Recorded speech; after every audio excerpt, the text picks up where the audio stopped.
Right now at 5, a brother waits for his missing sister to come home. And my sister is 12 years old. My sister is a child. Police say she could be with her 23-year-old boyfriend. It's every parent's worst nightmare. The woman who had a job to protect kids, now accused of sexually assaulting a 17-year-old client. And this strongman's lesson on inner strength.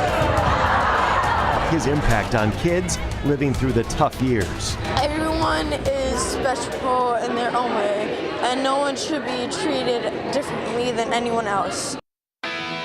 Live from 7 Burlington Station, this is Omaha's news leader.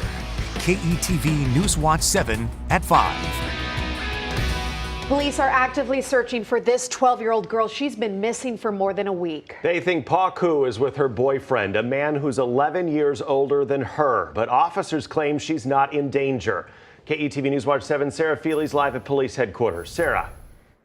Police say Paku walked out of her home near 51st and Maple on Tuesday, January 9th. But since she wasn't abducted, police say there's no serious threat to her safety, although her family has filed a protection order against her boyfriend.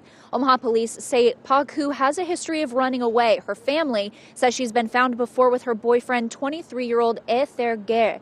In December, Ku's family filed a protection order against Guerre, saying their daughter was skipping school to be with him and may be in a sexual relationship. He was set to appear in court today on that order, but didn't show.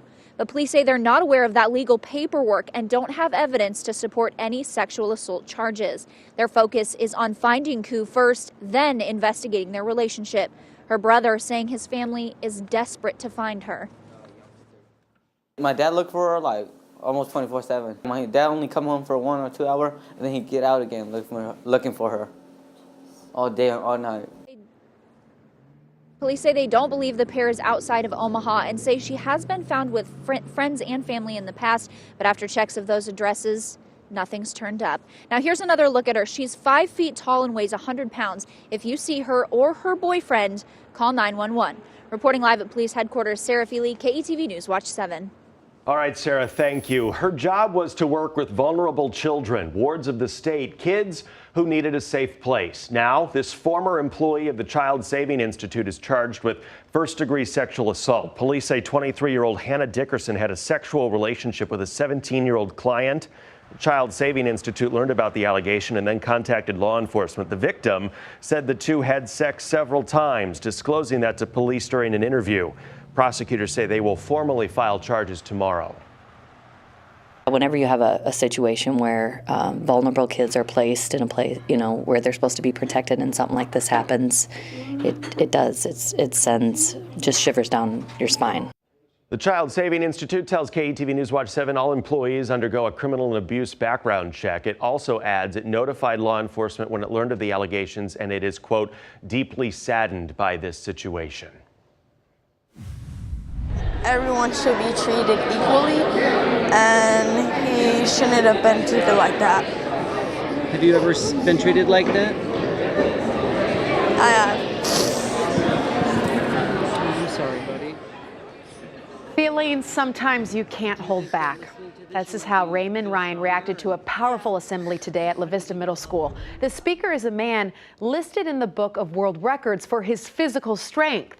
But it's his message of inner strength that hits so close to home for these kids. Here's KETV NewsWatch 7's James Wilcox. He's a strong man capturing the attention of middle school students. So powerful, he uses his hands to twist a frying pan. But that strength is just part of his story. I go through therapy to help me talk the way I talk today. As a child, John Pritikin had problems speaking. He was bullied. To be honest, I still stutter. I still have problems with reading and writing, but I can't give up. Now a motivational speaker, his message to these kids, they can't give up either. It was very emotional for, I think, everybody here. There were a lot of people crying. I felt sorry for him.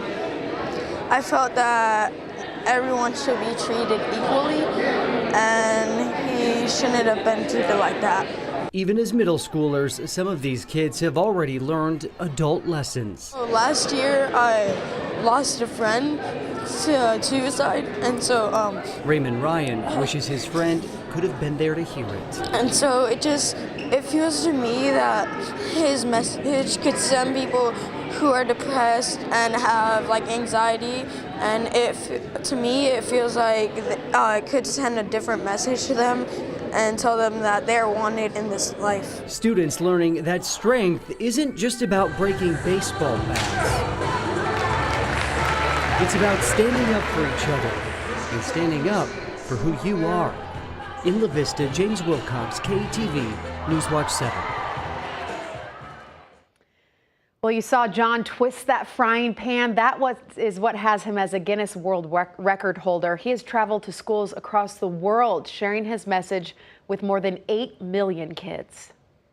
More news now. Despite lingering legal battles, TransCanada says it is moving forward with plans to build the Keystone XL pipeline. The company says it has 20-year deals with oil companies to ship about 500,000 barrels of oil through the pipeline every day.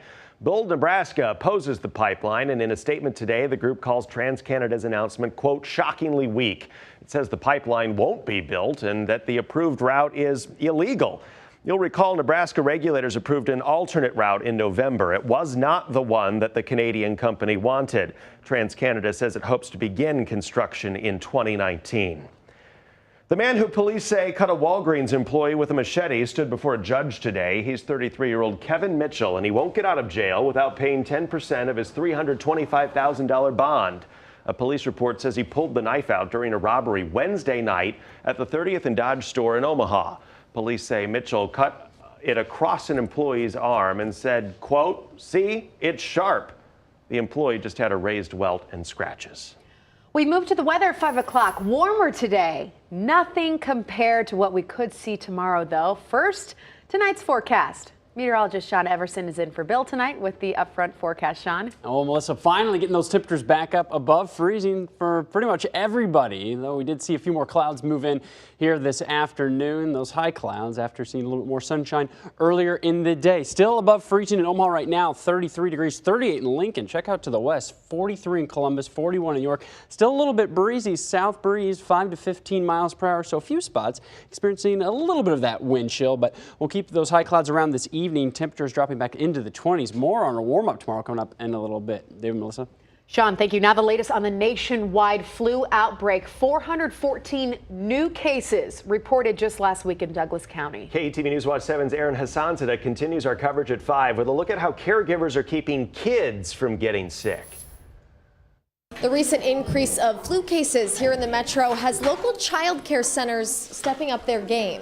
Turn on the water. I'll show them how you wash your hands. At this time of year, soap and warm water are the best tools child care centers can use to fight the flu battle. That's one of the ways that we can help them in teaching them when it's proper to wash their hands and when it is not. We know that the flu hits the elderly and very young especially hard. A Douglas County report shows that kids 4 and under have been hospitalized more than any other age group over the past year for flu or flu-like illnesses. At Child's World Montessori in Exarban, they serve children as young as 6 weeks, so they play it safe and ask families to help. We just ask that they keep them home so that we don't take that chance of spreading it. The school also makes sure sniffly staff members don't come into work. And just think of all the stuff little children touch. The teachers here disinfect everything. They put a lot of things in their mouth. Anytime that someone is with a toy that they're having, then the staff takes it and disinfects it right away. All right, so at this particular school, basic practice is to use a basic disinfectant spray that they wipe off the tables. The second step is to use a food-safe sanitizer that they actually leave on and let dry. And if they have a really serious mess, they go to the hospital-grade stuff. The school also has a professional cleaning service come in twice a week in the hopes that they can ward off this year's nasty flu season. In Omaha, Aaron Hassanzadeh, KETV NewsWatch 7.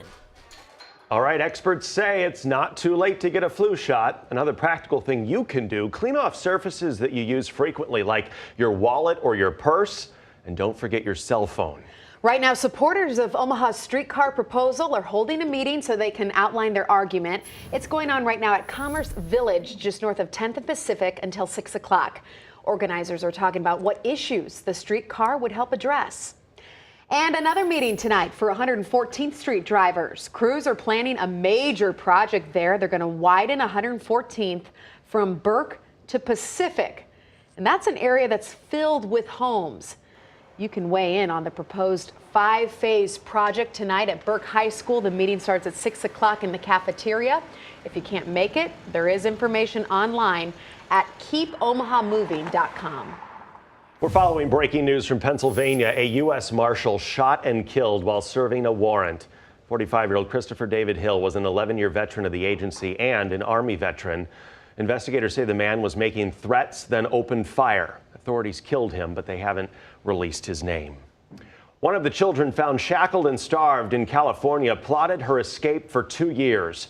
Prosecutors near L.A. say that's what a 17-year-old told them over the weekend. She escaped this home with another child, but that sibling then turned back out of fear. Authorities found 13 victims, one of them 29 years old and weighing only 82 pounds. That is the average weight of a healthy 11-year-old. Husband and wife, David and Louise Turpin, face torture and abuse charges. Well, we first warned you about this morning in our KETV mobile app. Some Wells Fargo customers woke up with no money in their checking accounts. A glitch actually caused some online bill payments to be processed twice, which triggered hundreds of overdrafts. The bank says technical teams addressed and fixed this issue today, but if you notice something still wrong, call your branch. Still ahead tonight, seconds from disaster. The lawsuit filed tonight following this out-of-control crash. Plus, crunch time at the Capitol, more finger pointing as Congress nears another budget deadline. Right now, a live look at rush hour traffic. This is Interstate 680 looking south toward Pacific. You're watching Omaha's news leader, KETV NewsWatch 7, with David Earl, Melissa Fry, and your Weather Now forecast with Chief Meteorologist Bill Randby. Live from 7 Burlington Station, this is KETV NewsWatch 7 at 5.